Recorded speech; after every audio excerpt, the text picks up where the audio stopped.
Les amis, avant de commencer la vidéo, je vous préviens, la vidéo va être un peu longue. Donc, c'est une vidéo qui retrace tout le parcours, toute la carrière de Marquinhos de A à Z, de son premier club au club actuel, de ses premières déceptions à l'événement actuel.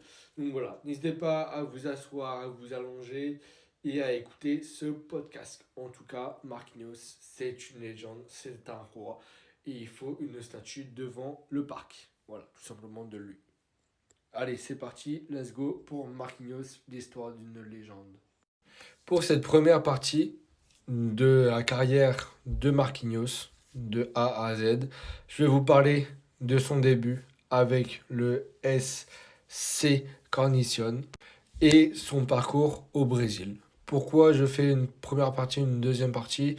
Parce que si je vous fais la vidéo carrière Marquinhos avec le PSG, ça va vous prendre du temps. Donc voilà. N'hésitez pas à vous installer, comme j'ai dit en intro, et on commence.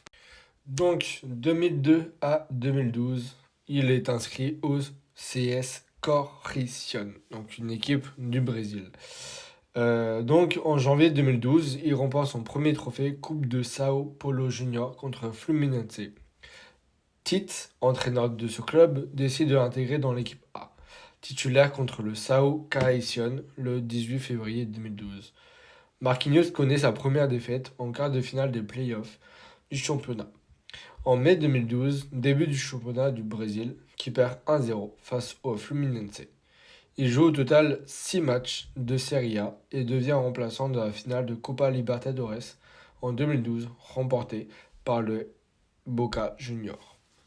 Ensuite, il est allé du côté de l'AS Roma pour un seul prêt entre 2012 et 2013. Donc en août 2012, il rejoint l'AS Rome pour un prêt d'un an, une valeur de 1,5 million d'euros, dont 3 millions s'il fait apparition de plus de 8 fois de 45 minutes avec l'équipe A.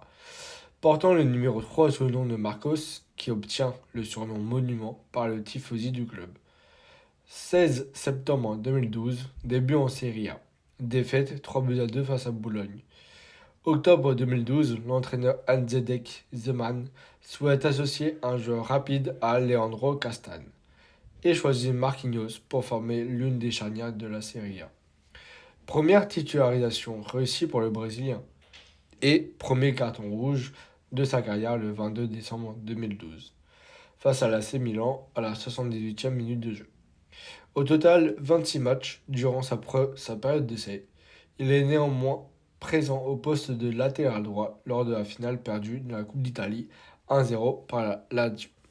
Cependant, il commence dans son premier club au poste de gardien de but avant d'être replacé en défense. Alors, du côté du Brésil, Marquinhos, entre l'origine portugaise et brésilienne, le natif de Sao Paulo déclare son amour pour le Brésil en octobre 2013, avec sous Luis Felipe Scolari. Le 26 octobre 2013, il est convoqué et commence à jouer le 17 novembre 2013 pour remplacer Luis. Le 10 octobre 2017, en l'absence de Silva, Tite désigne Marquinhos titulaire et capitaine pour affronter le Chili pour la Coupe du Monde 2018. Marquinhos, à 23 ans, devient le plus jeune joueur à porter un brassard brésilien. Le Brésil est éliminé en quart face à la Belgique, le 11 en Coupe du Monde des clubs, en Coupe du Monde. Le 11 septembre 2018, il y a un match amical contre Salvador. Marque son premier but. Il remporte la Copa América en 2019. En Coupe du Monde 2022, il est responsable de l'élimination du Brésil au tir au but des quarts de finale face à la Croatie. Le 4 septembre 2025, il dispute son centième match au Brésil face au Chili, dont il remporte 3-0.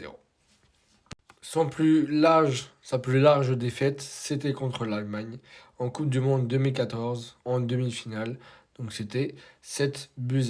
Alors, en l'absence de Neymar, etc.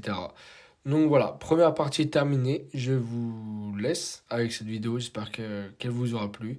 On se retrouve pour la deuxième partie totale parisienne.